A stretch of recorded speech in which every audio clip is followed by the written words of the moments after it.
Om Sahana Vavatu Sahanau Punuktu Sahaviryam Karavavahai Tejasvinavaditam Astu Ma Viddhishavahai. Om Shanti Shanti Shanti. May that one nourish us. May that one protect us both. May our study be full of vigor, enthusiasm, and fruitfulness. May we not unnecessarily cavil with each other. Peace, peace, peace beyond all. So the title of this evening is Spirituality in Daily Life. I selected this topic because recently there are many devotees who ask a common question. And even over the years, it becomes a common question. We are so busy in our life. Our life is full of so many activities. And I seem to be, particularly in the COVID, working more hours than I've ever worked before. It seems that working from home is not a let-off from work. On the contrary, all the hours are increasing. And so, if you're a spiritual practitioner in the classical way, there has to be some regularity in your spiritual life. And it's deemed that spiritual life means sitting for prayer or japa or meditation or all at set times in the day. But unfortunately, we don't have any time for that. Everything is chock-a-block, and my mind is not really ready for it. What to do, what to do. What to do about the spiritual life, and then that's followed by a lot of guilt and a lot of self-anger, frustration, hopelessness, or procrastination. I'll do it tomorrow. And then when tomorrow comes, there's another tomorrow, and so it goes on. So there is very often a common complaint. I got this diksha and all the rest of it, but I'm not making any progress in my spiritual life. As if progress in spiritual life was like progress in a career. You start off maybe as an understudy. You go on learning a kind of profession, starting at the very bottom ranks, learn your art and craft, and then sitting in an office, getting some kind of promotion, working your way up to a branch manager, something like that, and then finally to a chief executive. But spiritual life is not like that. It is not based on achievement, merit, and success. Spiritual life is simply tuning into what is already present. And that means that that entity is never absent. So what we mean by spiritual life is continuous life the whole time, 24 hours of the day. That's your spiritual life. And so to understand this, two things are necessary. We have to understand that there is a supreme goal, even though we are using the language of achievement. But imagine now you're climbing a mountain and you realize you need to get to the top. If you focus all the time on the top, you'll fall into a crevasse. You have to be alert and value all your surroundings, all your resources around you, and you have to take note of the journey itself. This journey itself is the same as spiritual life. It's an analogy for spiritual life to say it's something like climbing a mountain. And we have to be aware of the process and the goal, but if we're completely fixed on the goal itself and not on the process, then we'll miss it. We may well be discouraged. We may forget the goal. So we have to keep the goal in mind at a distance and then fully engage in life. Bear in mind, all life is spiritual life. In this sense, there's no such thing as secular life. So earlier, before we came online here, we were talking about the value of ritualism. We just use it as an example. Well, at its most basic, ritualism in the Vedas called karma, all ritualism to get a result here and hereafter. There is a value in that. To that extent, that's why you go to work. That's why you do what you do. That's why you earn money in order to get something. Pay mortgage on a house or whatever it is. Put food on the table. And then we know if we lead a good life, and if we make sure that all the components that make up the universe are nicely in our favor, we can manipulate all this once we know the art of doing it. We're ensuring not only prosperity in this life, and all our prayers say for all beings, but also in the next. So this is one way. But this is called in the Vedas karma kanda. This is the action portion, the ritualistic portion. And don't forget, a thought movement is it. Because any physical ritual is just an underlying endorsement of what you have in mind, of an idea. So when you light a candle for a particular purpose, very often people say, will you pray for so-and-so? I might say I'll light a candle. That gives them a reassurance on the one side. But it's not the lighting of the candle, it's the intention behind it. And I was using earlier on the example of lighting a candle as a ritual. If it has no meaning, don't do it. But the reason why you're doing it is to give it some meaning, to make it an elaboration, a manifestation, an endorsement, a concrete establishment of a thought movement, an intention, a prayer. So in lighting a lamp, is it a simple thing? Today it can be simple. You get a candle, you purchase it in a supermarket, and you strike a match, and with the aid of sulfur and friction, you've got a flame, and you light the candle. You can do it, of course, completely mindlessly and habitually, in which case it has no meaning. It's better than doing nothing. But if you ask somebody who continuously does it in the evening as part of their sandhya, why are you lighting a lamp? And they say, because my mother did it, and her mother did it, and so on and so forth. Then it's nothing more than a tradition. So what gives a deeper meaning to it is the reflection of it, the understanding of it, the meaning of it. In the ancient days, you didn't have the advantage of simply striking a match or simply clicking a lighter, butane lighter. It was a laborious process, and therefore valuable, one of the greatest discoveries of man. Granted that some anthropologists think that it came because they saw some tree was struck by lightning and there was a fire, a bushfire or something, and we caught on to that. But I don't think that's the whole story, because it was certainly known how to make this fire, and the wonder, how could such a thing be in wood? How could it be in matter? How can it be resident in sticks? Something magical is there, and we bring it out through friction. And that friction isn't gotten easily. It requires a lot of patience. It requires all kinds of calluses on the hands.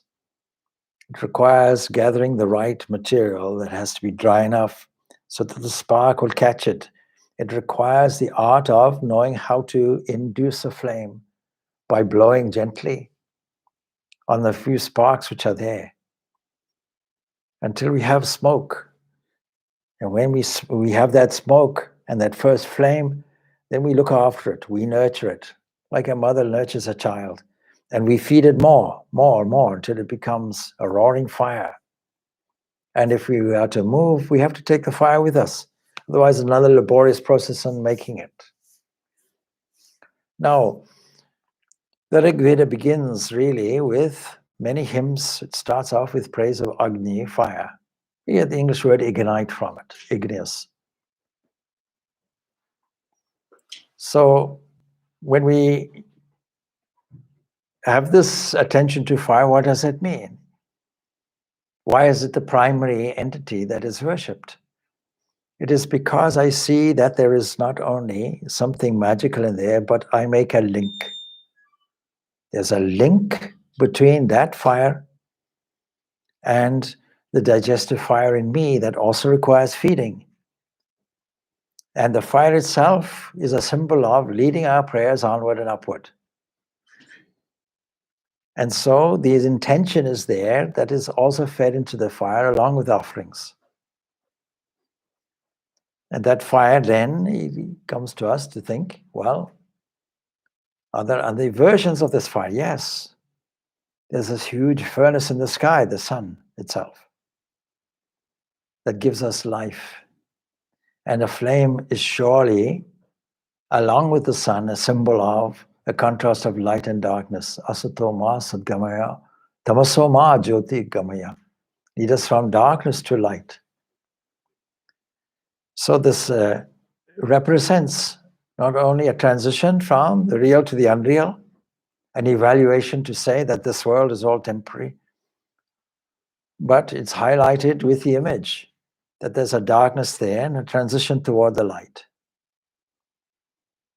All of this from lighting one candle.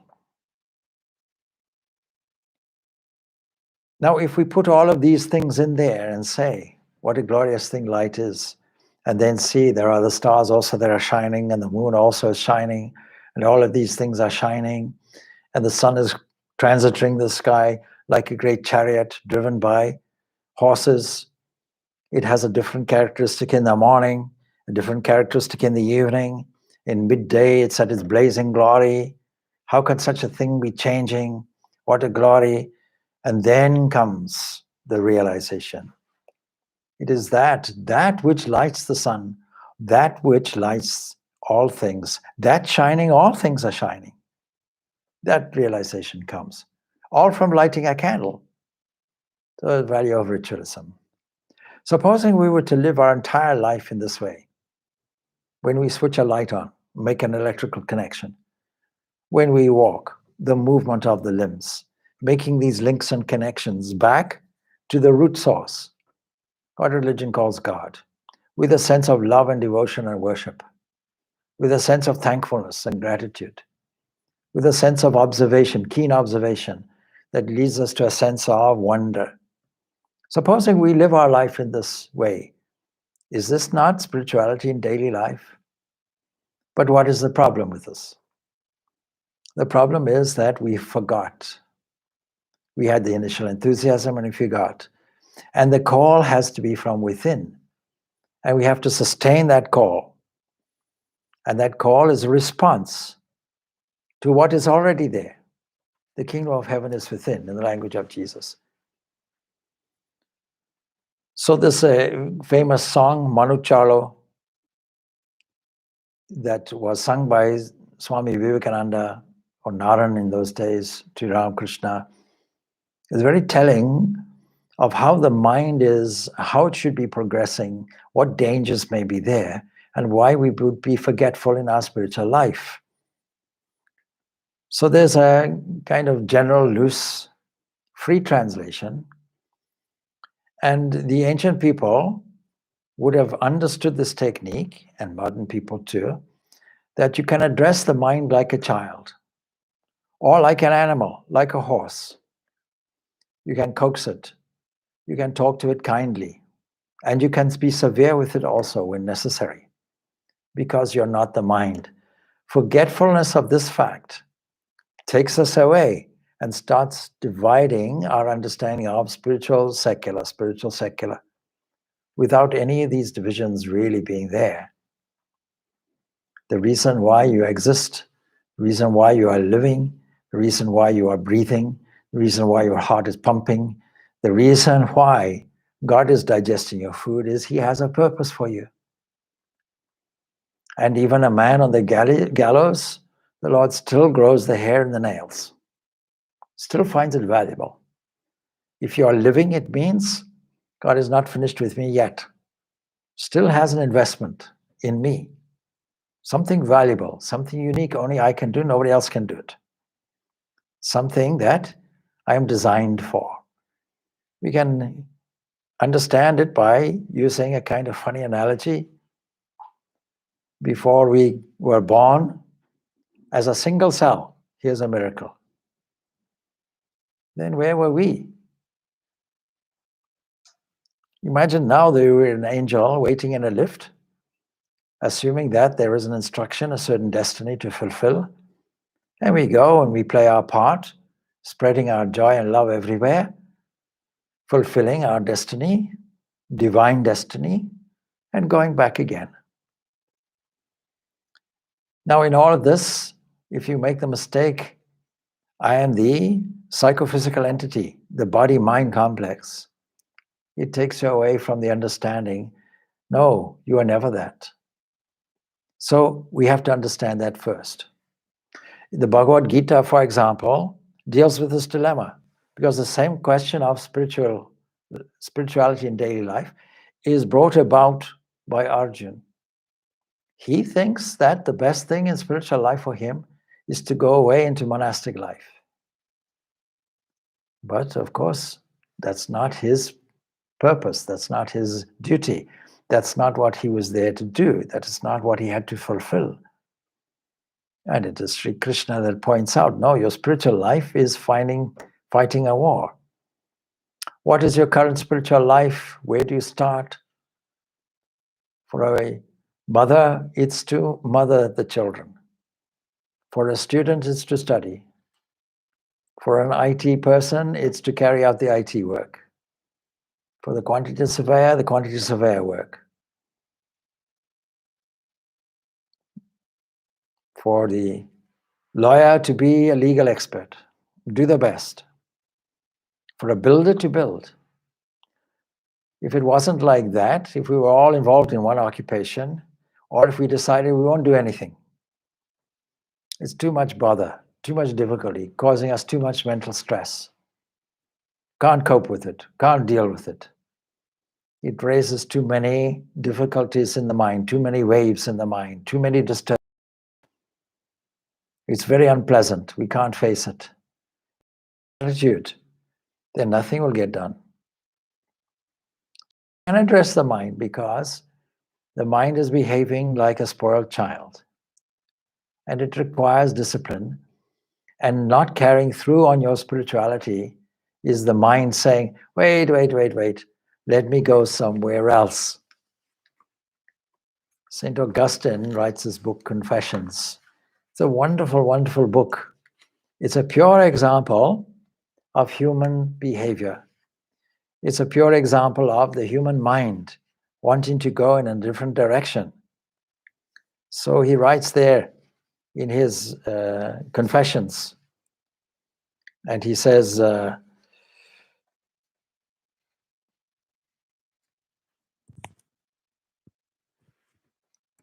having gone through all kinds of vicissitudes, not just vicissitudes, but having actually led a life where the senses were in control, but understanding that it is a wise thing to change your behavior, he says, well, not just yet, please.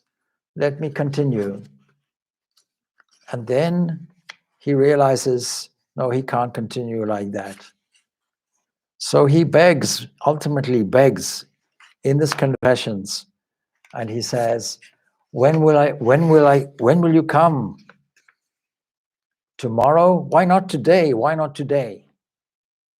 Previously he had said, come tomorrow, come tomorrow, come tomorrow.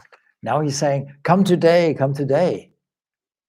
Because the opportunity for realization is today, is now. Where you sit is now.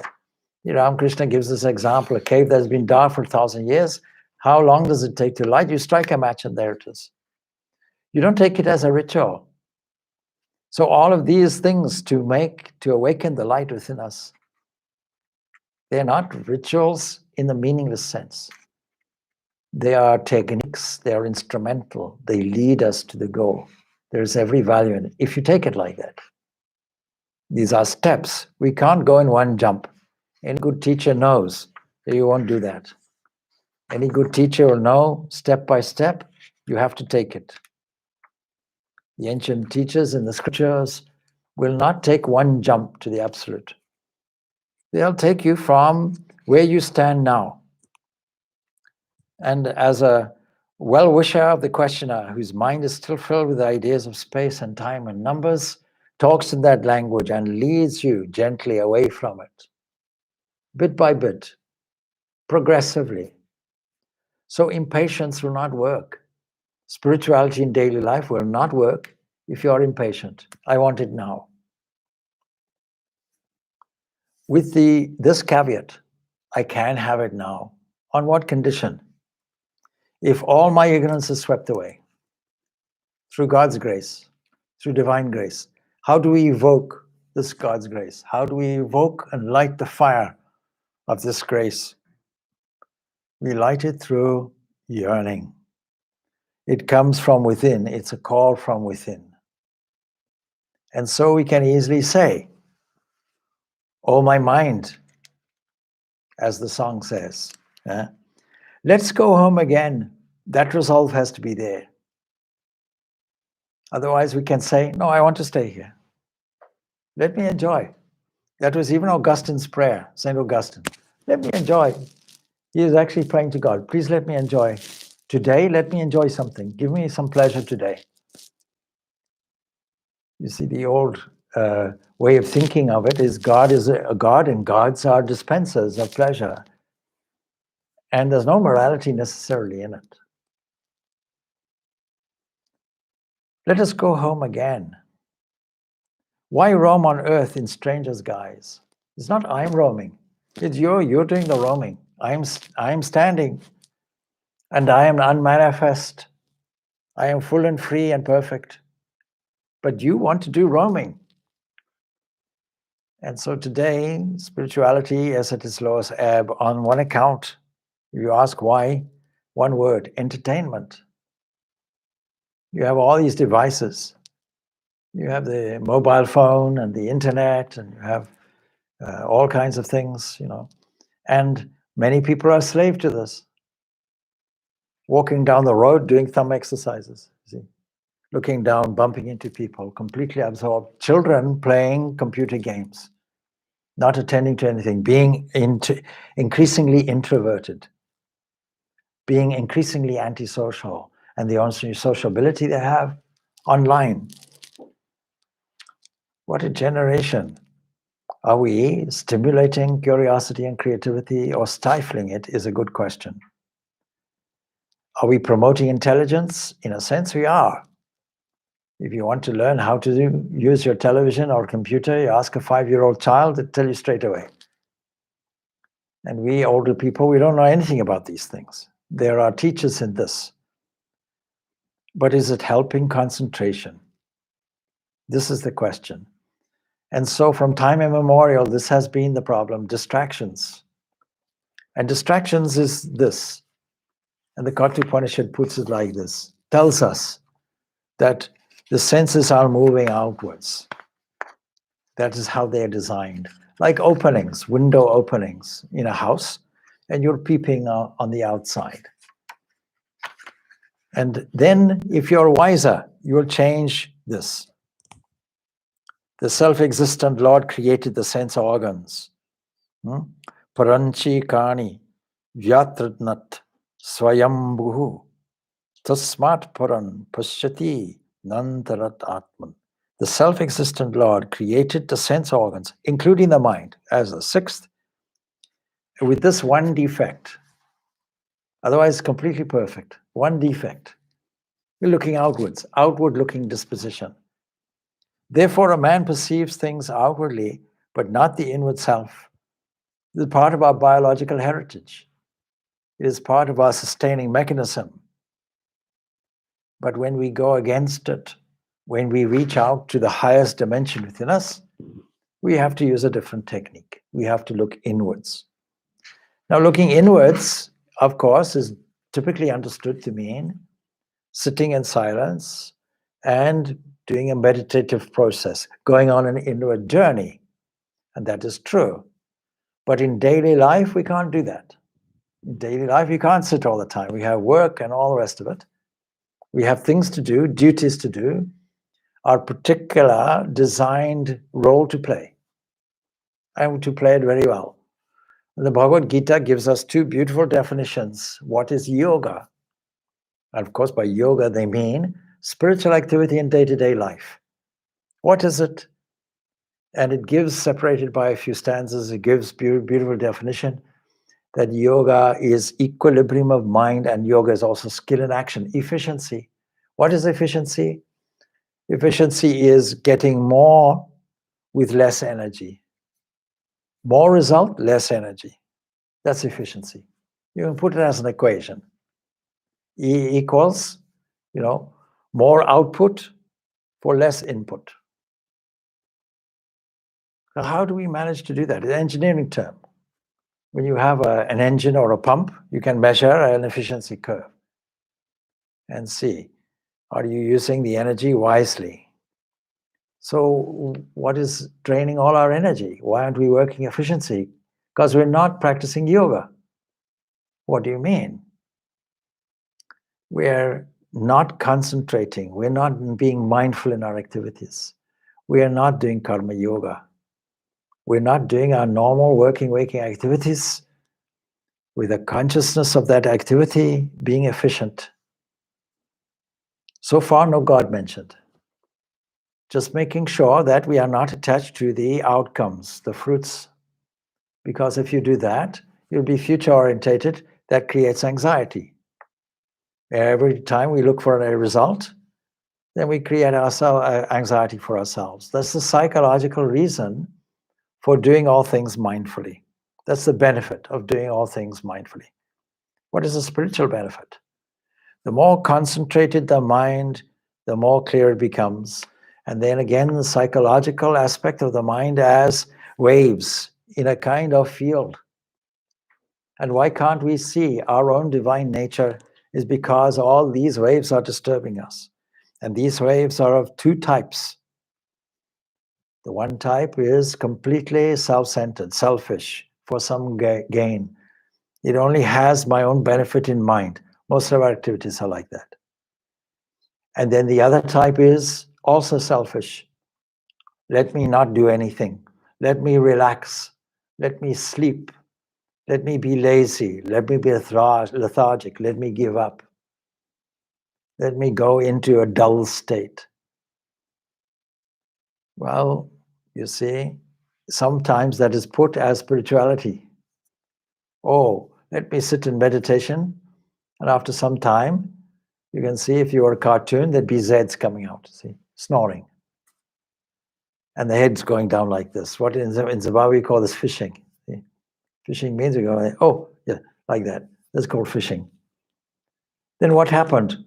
We thought that the condition of a stone is the same as enlightenment. No, it's not. Not at all. Meditation and the spiritual practice and so on and so forth is an active state of steering our attention in the right way so that we engender enlightenment. And how do we do that? We use a third dimension. We use truth and beauty and goodness and love and harmony. We use sattva. The other two are rajas and tamas. We use sattva. So we have to learn the art of watching the mind and steering the attention in a chosen way whenever we can, every moment. And time is fortunately presented to us in single units. If it came in one lump, it wouldn't work. Everything would go into it. And we would end up in a tangled state. Fortunately, we can do it progressively.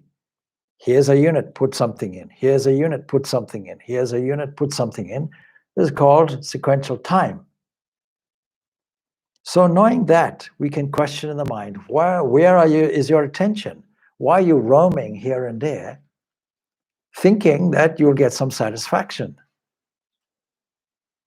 Then it goes on to say, why roam on earth in strangers' guise? Because if you took away the guise, there it is. There I am, Lord of the universe sitting there. The Bhutas 5 and creatures seen are strangers all, deem none your own self. Deem none your own. They don't belong to you. What are these Bhutas? See, whatever you see through the sense organs, whatever you hear through the sense organs, All these outward going tendencies, what are they doing? They're just interpreting things which are not there. You know, we are accused in the what's called the dharmic religions, Buddhism, Hinduism, etc., that way of thinking. Oh, you people are illusionists. You just dismiss the whole world as just an illusion. You're burying your head in the sand. You're not facing reality. It takes you away from human compassion and emotion. But you have it wrong. We don't believe that the world is an illusion. The way we're looking at it is the illusion. We're looking at it in such a way that we are interpreting it in a way that it doesn't exist. It doesn't exist fundamentally in that way. Don't say it's just philosophy. Modern science is telling us. Look at the combination that we call a human body. What is its mass? The whole universe is dilute. If you want to say the whole universe, vast as it is, and we understand an inkling of the vastness now of the universe through modern astronomy, and we look out there, if you take one small square picture, series of pictures called the deep field, Hubble deep field, you'll see hundreds and hundreds of galaxies. And they all look close, but they're not. They're separated by light years, vast areas. If we take all the mass that we know of as hydrogen gas and distribute it throughout the whole universe, the observable universe that we know of, what will we get? About 20, a density that is equivalent to about 20 drops of water in 1 billion cubic miles. There's nothing. And yet you and I look solid. But actually it's all space. It's only the way we are looking. So this world is a relative reality. Relative to what? I'm sitting at a table. When I put my hand on the table, it is solid. But it's only solid because my hand feels the pressure of it. And my brain understands what solidity means. And where I don't find it, then the brain makes it up. It fills in the gaps. Optical illusions. The psychologists all know about optical illusions. You have certain patterns, and they're not there. Mind fills them in. So all of this universe is made from fundamental patterns, fundamental waves. We call these bhutas. Philosophically, we call this tanmatras, mere elements. We'll find that if we understand that everything really is resolved into these particular angels called tanmatras, God's graces in 5 varieties, then we'll understand, we'll immediately get our freedom. So say the scriptures. Now, previous to this, we did a guided meditation, which went through some of this. And so the thing is, we do a guided meditation every week with about 12 participants online. And so if they want the opportunity, they can attend, but most people decide, no, we have other things to do. In other words, it's exactly that. Our attention is deviated somewhere else. And so we often need mood creators to get into the mood of this spiritual practice. And therefore, the first mood creator that we have for the rest of our daily practice, our rest of our day, is spending time alone with our God. Doing it religiously. Religiously means same time, every day, same place. Of course, we can meditate anywhere else also. When the mood catches us, we should meditate.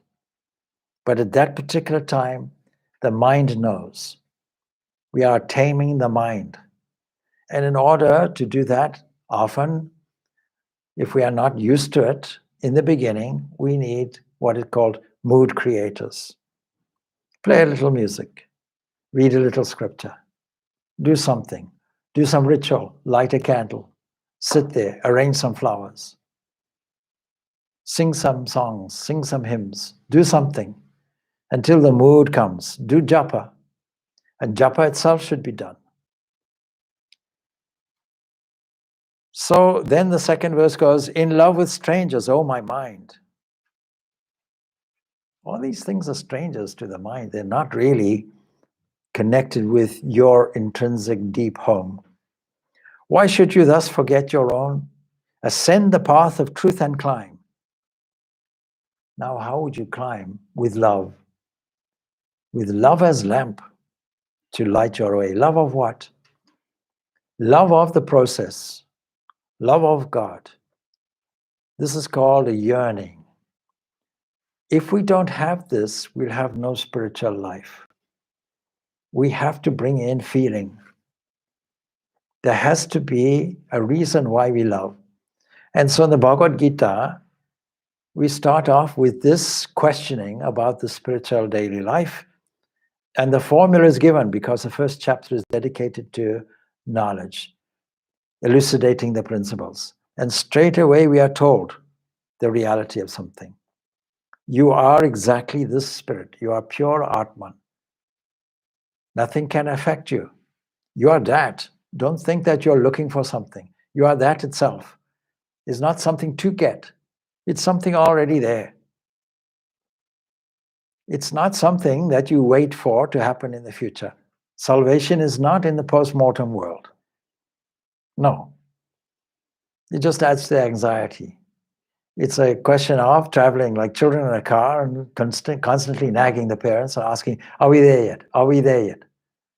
Next 2 minutes, are we there yet? What about now? Are we there yet? Oh, looking out the window. Did God come? No. Oh. No. Oh, useless. Change my religion, change my mantra, change my guru, change my religion, change everything. Nothing's working because we're thinking that it's some kind of career path, some kind of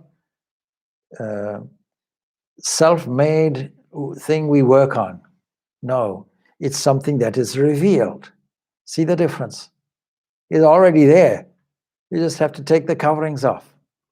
And we do that by a process of cleaning. We do that by steering the attention whenever I can, Godwards. That's called removing the obstacles. So we take our love as lamp. Love is the supreme virtue. And when we say love, it means all around love. We love everyone, we love all beings. Why? Because we have to be scripturally aware that says, see the self in all beings and all beings in the self.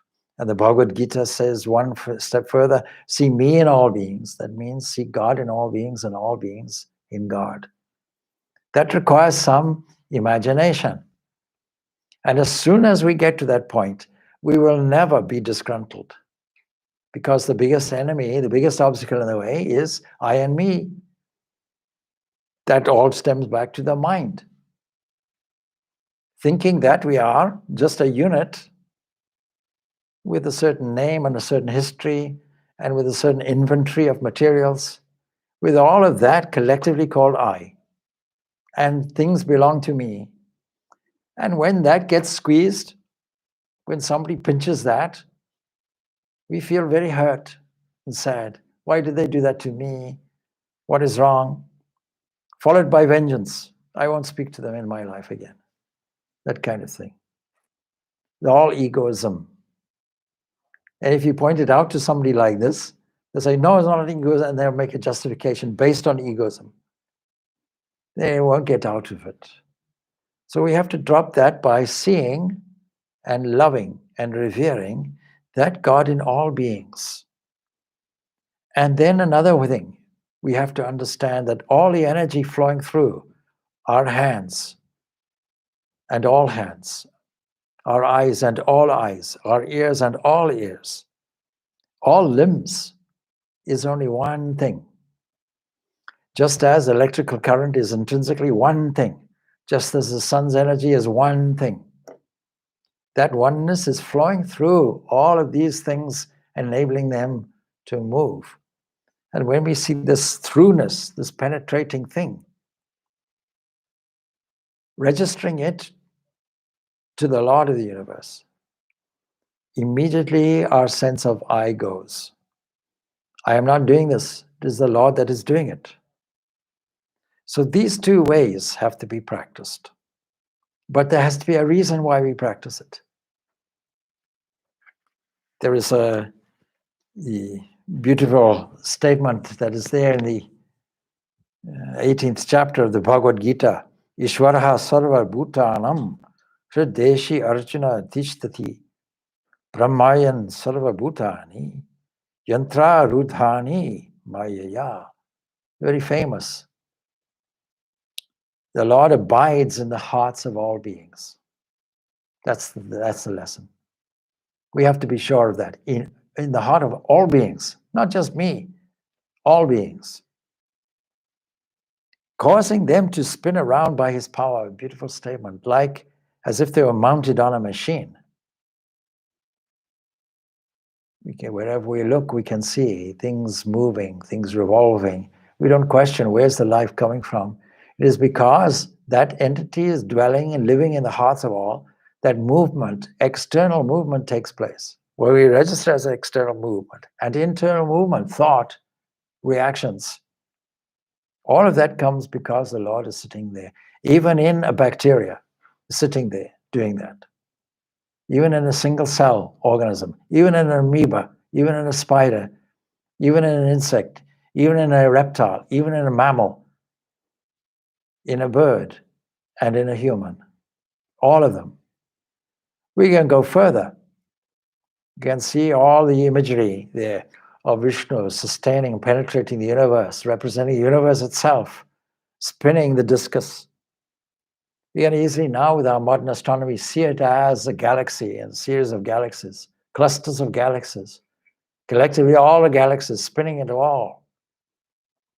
This is all him. Nothing to do with us. But why don't we see it that way? Because our gut tells us something different. We have to override it. And that is called spiritual life. And we have to do it not just daily, we have to do it hourly. We have to do it by the minute. We have to do it by the second. There's no holiday for it. None whatsoever. So if you have the desire and drive to do that, you'll do it, and you'll also understand that any perceived progress is not a linear thing. It will be some ups and downs, because we're all got L plates on. Here in this country, if you're a learner driver, you have to put L plates on your car. So we all have L plates on. We're all on the learning process. There's no need for guilt about it. And we all have to make an honest assessment. Where am I now? All the faults, all the failures, all the skills, all the positives, all the successes, we have to honestly appraise. You know, the highest virtue of truth has to be there. And there are some people who culturally think, I should never say anything good about myself. But that's a false humility. It's not truthful. The truth is, there are bad things in you, and there are good things in you. Don't highlight just the bad things. You'll highlight both, and hopefully the good things will outweigh, and generally they do.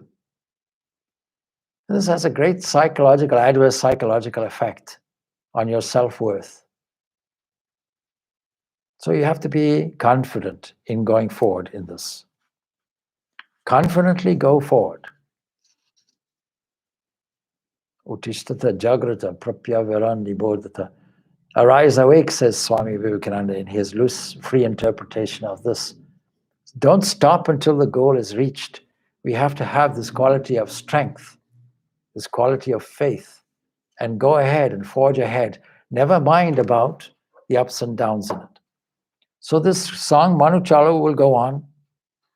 May virtues, guarded well, supply all needed things while on your route. Imagine climbing up a mountain. What will you require? You require all your virtues of strength and beauty and goodness and love and harmony. All of these you'll have to promote and keep them as a supply in you because they are there in your memory. And you have to have a selective memory. Bring these beautiful things out. All of us have memories of the most beautiful things. Even in meditation, that's what we do. We sit. We have an inexhaustible supply of memories. We don't have to go physically on holiday each time. We have snapshots all over the place. You can imagine, you see, every time you see a beautiful scene, you blink, there's a photo. You put it in the memory bank. You have a whole photo album like that, you bring it out. And then you taste what is there, you touch what is there, you visualize what is there, you can smell what is there. That immediately elevates the mind and prepares the mind. Then you trace it back. Where does it come from? It is beautiful. Surely it is a reflection and evidence of the supreme beauty that sits within it. All needed things while on your route. May virtue's God well supply all needed things while on your route. Delusion waits with greed as aid, like robbers. It's waiting in ambush. The main problem is delusion. Forgetfulness. We take the world seriously, get engrossed in that, we forget, oh, your Swami said that last Tuesday. Oh, the scripture said this. Oh, I remember, yes, from there, yeah. Why do I forget? I don't know. Never mind. You go on. So delusion waits, and what is its aid? Greed. Because with the delusion, our senses are moving outwards, orientated outwards, and we think, all right, our intrinsic journey is let us be happy, not let us all beings be happy. Let us be happy, selfish. And so naturally greed will come. Let me satisfy the senses in whatever way I can, regardless of the fact that common sense tells us that's not going to work, that's not a good formula. Great thieves are they to grab your wealth. We think that we are enhancing our wealth, but these are thieves, they're grabbing the wealth. And then it says, trust, mental calm, and self-control. Like gods, they surely ward off harm. What is a mantra? A mantra is a protecting thought. When we repeat this mantra beautifully, doing japa continuously repeating,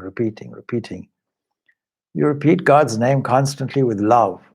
Don't you think God's presence will be there, exactly there where you stand?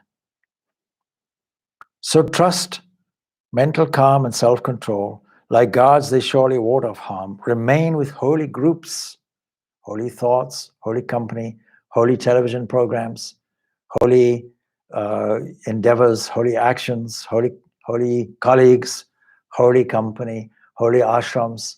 The COVID-19 has taken people away from the ashram. Now, for the first time in many, many weeks, at least in this ashram, we have 4 people. And those people, some people may think, oh, it's okay, I'll catch it online. I don't know how many people are watching even now, but probably not that many. You know, you ask, oh, did you see Swami's talk? Oh, no, we'll pick it up online sometime. That temptation is there. Well, they're missing one fact.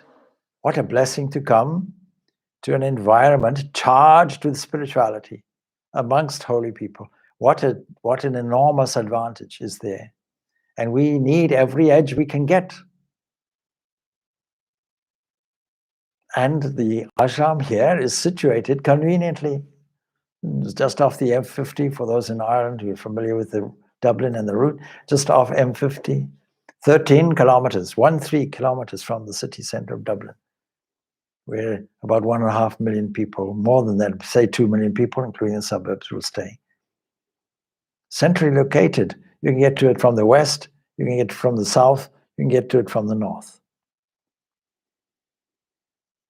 So remain with holy groups, treat this as welcome stay and good rest house. In case you doubt which way to take, inquire of him who watches there. What is the doubt? Lord, you tell me. Whenever my spiritual practice lapses, can I not say, oh Lord, you never abandoned me, because breathing is still taking place, nails are still growing, cells are still being renewed. My attention may have steered away from you, but you are fully attentive to me. And so tell me, remove my doubt, show me the way. Pray with tears in your eyes, weep for this, have a yearning heart. Inquire of him who watches there. Even when you sleep, he is awake. Even when your attention is directed elsewhere, distracted. When frightened, shout the name of God. No need to be fearful. If human fear takes over, shout the name of God. He rules the road and even death. You have no control of the death. He rules the death. He rules life. He rules everything. So how to sustain this knowledge? In an exhortation to students in the Taittiriya Upanishad, we find some beautiful, beautiful messages to the students who are departing. Don't forget, in the ancient days, up to the age of 12, all your education was at home. And children learn primarily by example. And then you go away, and in these modern times, you have the equivalent then, in these ancient days, of the secondary school and the university level. And the emphasis is on not just the learning, all the various subjects that are there to learn, learning the Vedas, learning astronomy, learning linguistics, phonetics, and all of these things, arts and skills, learning all these things, men and women also, both, girls and boys. But the main thing is the student phase is a phase of brahmacharya, self-control. And people are taught dharma. What is dharma? Comes from the root dra, the thing that holds things together in harmony. That's why you use it for religion. Your religion is dharma, sanatana dharma, the eternal religion, the eternal law. Yes, but understand also the implication of it. It's not a series of rituals or doctrines or dogmas. It's the thing that nicely holds things together in harmony. And when disharmony is there, then it's all over the place. If you want to use physics terms, it's the thing that holds things in negative entropy, in an area of harmonious complexity. So social harmony should be there. Moral harmony should be there. Psychological harmony should be there. Physical harmony should be there. What is all our spiritual endeavor is to create a harmony. And when we think that we know better, when we allow the mind to be distracted and go on its way, what will happen? Disharmony. And then people complain. I feel stressful. I feel so much worried. Things are happening here and there. Relatives are in India, COVID virus, and the world is in the mess, and so on and so forth. Now, whatever you talk, we all talk to ourselves. All these thoughts are your own monologue, speaking to yourself. Then what are you doing? Are you making things better? Are you making things worse? Are you disturbing your own mind by doing this? Why don't you put something positive in there? Why don't you have faith? Lord, you're looking after it well. I have no need to worry. And you are the ruler of birth, life, and death. What does it matter? What is death but a comma, not a full stop? We take it as it comes. One of the great Buddhists, we've just had a retreat on the theme of reflection of Buddha, and tomorrow is Buddha's birthday celebration. And so when we think of some Buddhist exercises, we can sit and meditate and see how many people who have gone before us have lived and died. Millions and billions and billions, never mind about people, creatures. Billions and billions. How many are dying now? Billions. How many being born? Billions. I see. There are no permanent habitats in this whole universe. There are no permanent Earths. There are no permanent planets. There are no permanent houses called bodies. There are no permanent countries. Where you sit at the moment will be completely different in 1,000 years. Something else will be there. The language that you're speaking will be completely different. Even now it's different. Even from when I was small, the English language has changed dramatically. New expressions have come in. And now even writing is fading out. It's all texting. Things change. You have to accept it. But there's one thing that remains fixed. And any intelligent and wise person will understand it and know it and take it on board. So these students are leaving now. And what is their exhortation? It begins with Vedam, Anucha Yacharyo. Having taught the Veda, the teacher instructs the pupil. Here's what he says. Speak the truth. This is spirituality in daily life. Speak the truth. Practice virtue. Let there be no neglect of your daily reading, study, scriptural study. Having brought to the teacher the wealth that is pleasing to him, do not cut off the thread of the offspring. Continue with your life. Go into household life, by all means, but keep this dharma, because dharma is the basis for everything. 4 aims are there in life, isn't it? The dharma, without the dharma, the others can lead to immorality. Because in the household life, you want to gain artha, wealth. Without the dharma, it'll be selfish and greedy. With the dharma, it'll be for the good of everybody, for the harmony of everybody. You're fitting in, playing your role for the sake of everybody. Let there be no neglect of truth. Let there be no neglect of virtue. Let there be no neglect of welfare of alls. Let there be no neglect of prosperity. Let there be no neglect of study and teaching. Let there be no neglect of the duties. The duties too, and there are several duties for householders. One duty is to all manifestations of God everywhere that we find.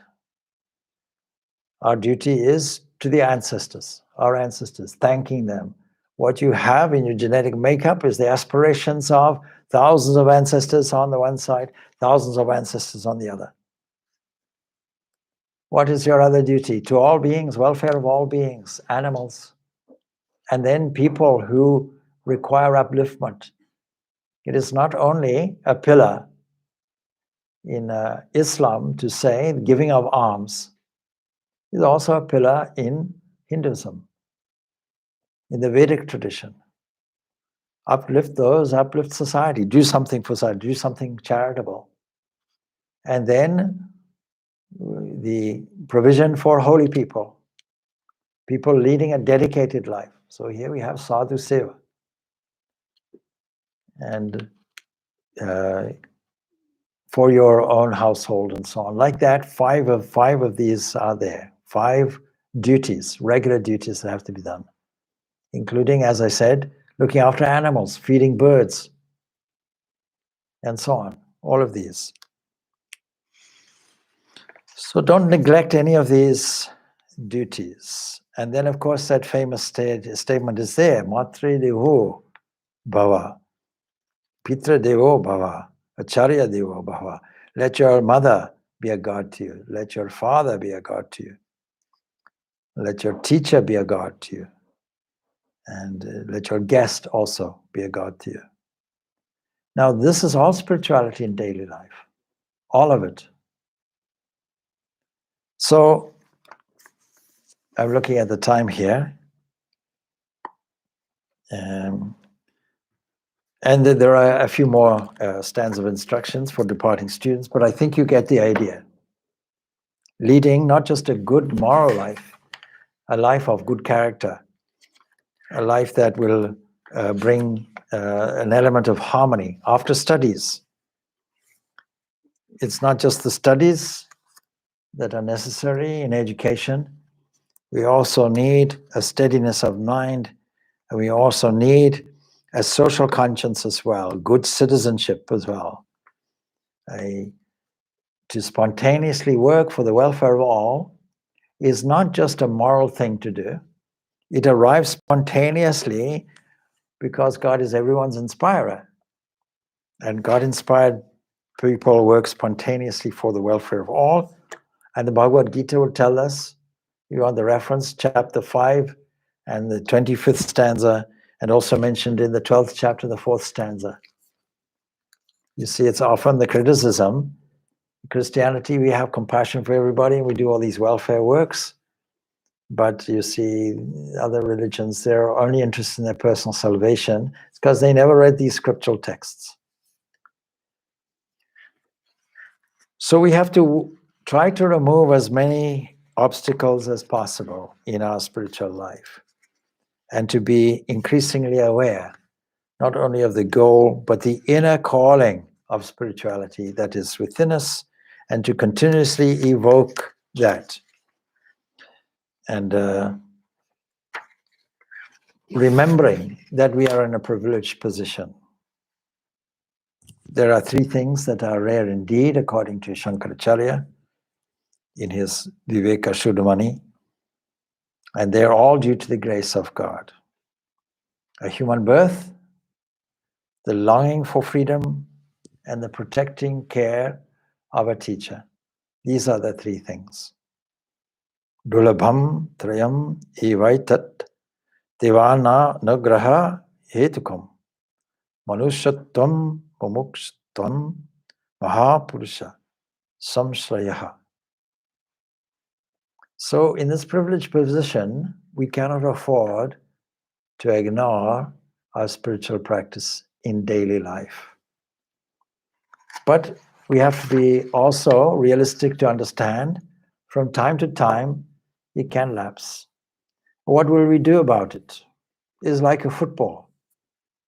When you kick it up in the air, one thing is sure, it'll go up. Another thing is sure, it'll come down. And when it comes down, we have to kick it up again until all our spiritual life is completely habitual. And in this habitual state, there is no effort required. We need to get to that easy, effortless stage. And it begins with an effortless attitude, a let-go attitude that says, I don't have to achieve anything. I have to uncover something. And it is right here and right now. There's a famous book, I'll just finish off with this. His brother Lawrence's book, Practicing the Presence. What is our spiritual daily activity? Practicing the presence of God. This is our divine method. The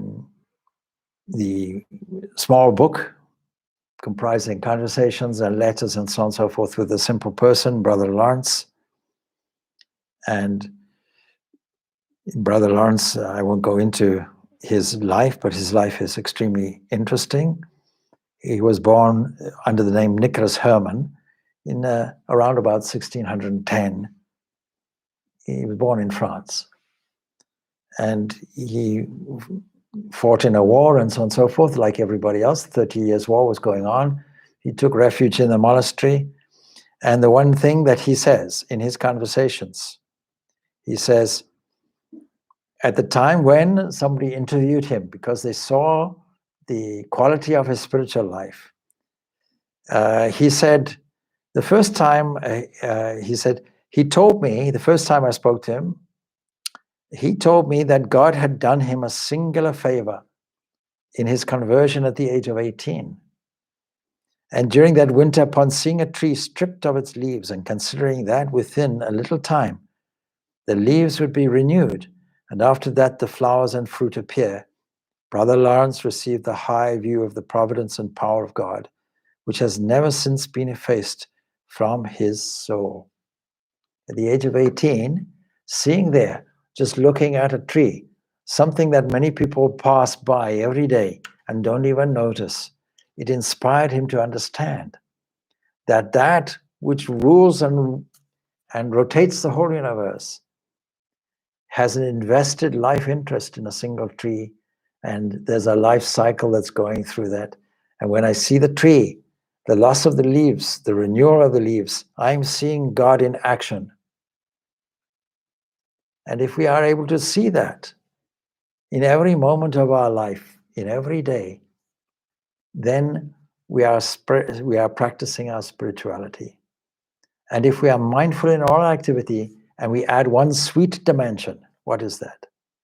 It is a dimension that is mentioned in the Bhagavad Gita, that to offer whatever you eat, whatever you do, whatever work, every activity, in other words, do it as an offering to me, an offering of love, All your activities make a sacrificial offering. If you want to call this a ritual, so be it.